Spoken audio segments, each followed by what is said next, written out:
SIR এর জুজু দেখিয়েছিলেন বিরোধী দলনেতা শুভেন্দু অধিকারী, কিন্তু সেই এসআইআর এর জুজু বাংলায় কতটা কাজ করবে তা নিয়ে সন্দিহান রয়েছে বিজেপি।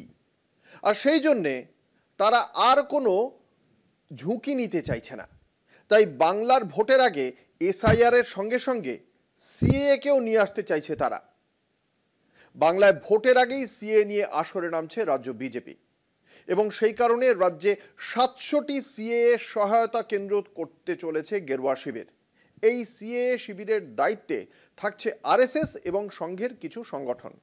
শিবিরের প্রস্তুতি নিয়ে বিজেপির অফিসে জরুরি বৈঠকে থাকবেন বিজেপির সাধারণ সম্পাদক বিএল সন্তোষ।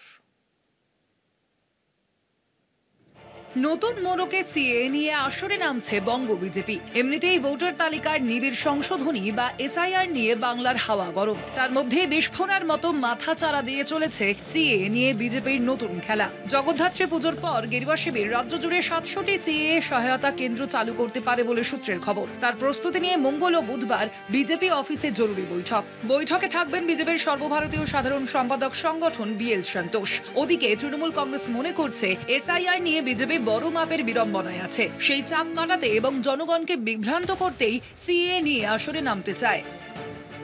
নতুন মোড়কে সিএএ নিয়ে আসরে আরএসএস ও বঙ্গ বিজেপি। জগদ্ধাত্রী পুজোর পর রাজ্যে 700 সিএএ সহায়তা কেন্দ্র গেরুয়া শিবিরের প্রস্তুতি নিয়ে বিজেপি অফিসে জরুরি বৈঠকে থাকবেন বিজেপির সাধারণ সম্পাদক সংগঠন বিএল সন্তোষ। সূত্র বলছে সিএএ শিবিরের দায়িত্বে আরএসএস এবং সংঘ প্রভাবিত কিছু সংগঠন।